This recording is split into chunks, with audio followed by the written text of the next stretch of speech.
5 दिनों का पीएसपीएल यहाँ पर ऑर्गेनाइज किया था, कैसा आपका अनुभव रहा और क्या कहेंगे इस बारे में? मैं सबसे पहले तो मीरा भाईंदर की तमाम जनता का तहे दिल से आभार व्यक्त करता हूँ कि इस 6 दिन के हमारे इस क्रिकेट महोत्सव को बहुत ही अच्छा प्रतिसाद हमारे सभी मीरा भाईंदर के जो रसिक हैं उन्होंने दिया है। ये एक ऐतिहासिक टूर्नामेंट इस मीरा भाईंदर शहर में आपको निश्चित रूप से देखने को मिली है। आदरणीय राज्य के लोकप्रिय परिवहन मंत्री सम्माननीय प्रताप जी सरनाईक साहब, इनके जन्मदिन के अवसर पर इस टूर्नामेंट का हमने आयोजन किया था और बहुत ही अच्छा शानदार प्रदर्शन यहाँ पर हर एक जो टीम्स हैं उन्होंने किया। मुझे बेहद खुशी होती है कि आज सुबह जो थाने और मीरा भाईंदर का गट था उसमें से मीरा भाईंदर के हमारे संघ ने ये प्रथम पारितोषिक यहाँ पर जीता है। उन्हें 5 लाख का इनाम और दूसरा जो संघ था ठाणे का उन्हें 3 लाख का इनाम हमारे माध्यम से हमने देने का काम किया है। अभी आप देख सकते हो कि महाराष्ट्र और हरियाणा पंजाब की टीम के बीच ये फाइनल की मैच हो रही है और निश्चित रूप से आज पूरे भारत देश से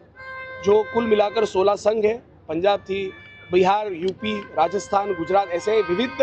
राज्यों की टीम यहाँ पर आई और उन्होंने भी इस टूर्नामेंट को बहुत ही अच्छा प्रतिसाद दिया। इसके लिए मैं फिर एक बार मीरा भाईंदर के सभी जनता का, साथ ही में हमारे सभी प्रेक्षकों का तहे दिल से आभार व्यक्त करता हूँ। और सक्रिय राजनीति में आपके आने की चर्चा चल रही है कि मीरा भाईंदर शहर में आप फुल टाइम पॉलिटिक्स करेंगे?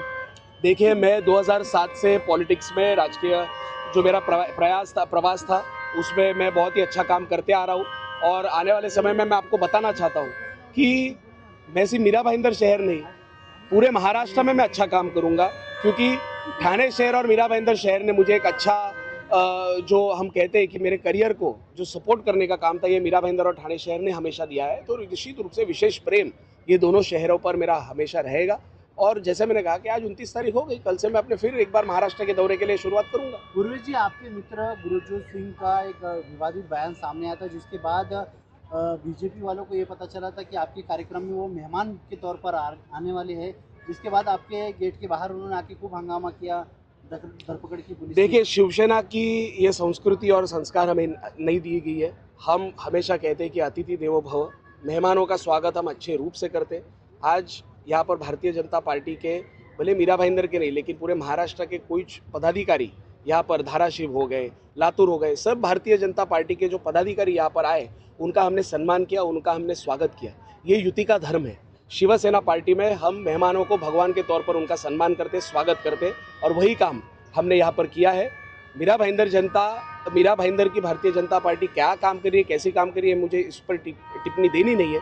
लेकिन मैं इतना ही कहूँगा कि यहाँ की भी अगर भारतीय जनता पार्टी के कोई भी नगर सेवक हो, महापौर हो या यहाँ के आमदार हो, वो अभी भी अगर इस मैदान में आएंगे तो हम अच्छे तरीके से उनका शाल, श्रीफल और हमारी जो मराठी संस्कृति है उसके माध्यम से उनका सत्कार करेंगे। भले वो कितनी भी टीका टिप्पणी करें, लेकिन हम हमेशा लोगों का स्वागत और सम्मान करेंगे। गुरवेश जी, यहाँ के जो विधायक है, भारतीय जनता पार्टी की जो विधायक है, दोनों लोगों में ये जो संघर्ष छिड़ा है उसके बारे में आपको क्या कहना है? नहीं, मैं युति के, देखो, मैं उतना बड़ा नेता नहीं हूँ कि मैं युति के नेताओं पर चर्चा करूँ, लेकिन मैं इतना ही कहना चाहता हूँ कि महाराष्ट्र में युति का धर्म बहुत ही अच्छे तरीके से निभाया जा रहा है। आदरणीय राज्य के लोकप्रिय मुख्यमंत्री देवेंद्र जी फडणवीस साहब, राज्य के उप मुख्यमंत्री आदरणीय एकनाथ जी शिंदे साहब, उप मुख्यमंत्री सुनेत्राताई पवार, इन तीनों के माध्यम से जो नेतृत्व इस महाराष्ट्र को मिला है और आज हमें खुशी की बात है कि आज इस मीरा भाईंदर शहर में हमें मंत्री के तौर पर आदरणीय प्रताप सरनाईक साहब जैसा नेतृत्व मिला है। तो लोग सरनाईक साहब के इस विकास कामों पर विश्वास रखते हैं और आने वाले समय में हम विकास करते रहेंगे, ये आपको यहाँ पर मैं बताना चाहता हूँ। गुरवेश जी, यहाँ के जो एमएलए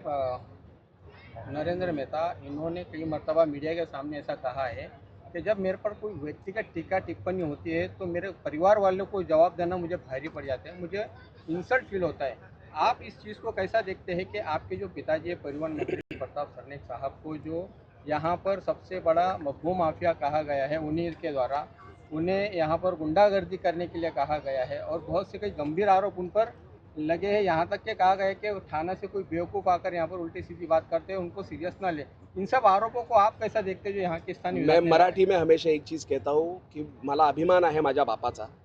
की आज एक राज्य का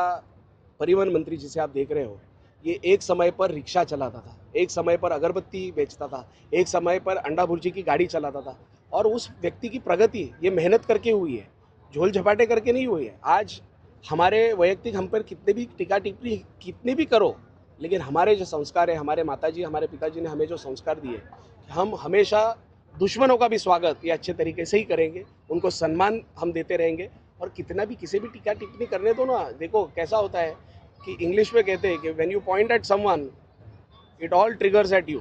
तो वही मैं आपको कहना चाहता हूँ कि आप कभी भी किस पे भी कितना भी टीका टिप्पणी करते रहोगे, चिल्लाते रहोगे, चिल्लम-झाली करते रहोगे, वो सब रिटर्न में आपके पास ही आने वाला है। इसके लिए सरनाइक साहब अपना काम करते रहेंगे, मैं युवा सेना के माध्यम से अपना काम करते रहूँगा और मीरा भाईंदर की जनता को जो कोई नहीं दे सकता वो सरनाइक परिवार के माध्यम से हम हमेशा देते रहेंगे। Thank you.